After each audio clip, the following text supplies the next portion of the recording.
you have a favorite Woody Allen story? I have a pretty good one. Okay. What I think is a pretty good one, which is he asked me what Twitter was.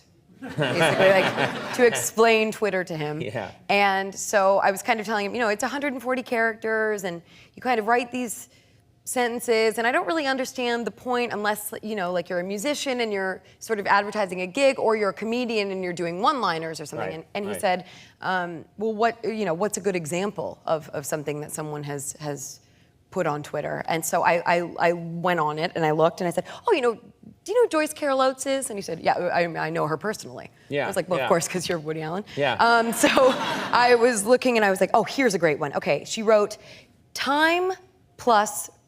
tragedy plus time equals comedy. Right. That's great. Yeah. And he goes, that's my line.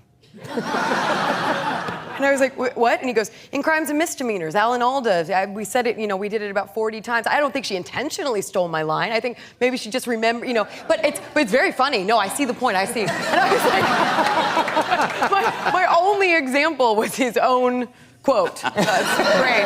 Just another reason why he should probably be on Twitter. Yeah, he should be on Twitter. Yeah, it's probably hard to fool him with a line. And then you just kept going through lines, and he was like, 4 score and 7 years ago, that was mine too. It's getting nauseous.